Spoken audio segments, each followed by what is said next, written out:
My name is Lynn MacArthur, and along with my sister Janet Hough, I'd like to tell you about my brother Mark Hough, his death after being wounded in the 1975 shooting at the Pius X High School, and the impact those events had on my family. From the moment I found out that Mark died, I put him out of my mind because it was too painful to do otherwise. 50 years later, I realized that I can finally read about and talk about the events of that day. Mark was outgoing, he was confident, good-looking. He was very athletic and played hockey his whole life, starting on an outdoor rink he cleared with the neighborhood kids. His hockey club set up the Mark Hough Memorial Hockey Tournament. My parents and the family presented the cup to the winner of the tournament for several years. He was very smart. It was understood that he was going to go into law and take over our father's law practice. The only thing that I could do to ease the suffering in the family was to go to law school in his place.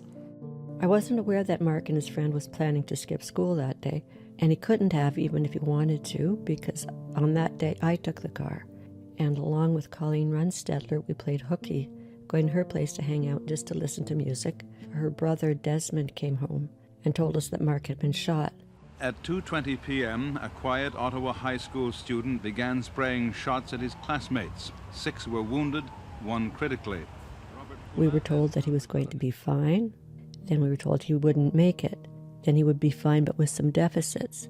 Then that he could die at any moment. Time stood still. We collectively held our breath. I remember when his classmates came to our house. One of them said to me, "He was too good for this world." His classmates gave our family a plaque that read, "Presented to the Hough family in memory of their beloved son Mark, whose outstanding friendship and spiritual achievements we were privileged to share." It hangs in my room today as a comfort. For the short period after the shooting that I did return to classes at St. Pius, I don't remember anyone mentioning Mark or the shooting. Carry on, put one foot in front of the other, put it all in the past. That was the common understanding of how we best move on. But it's too bad that it's only now, 50 years on, that I'm looking at this and talking with my siblings about Mark and about those times.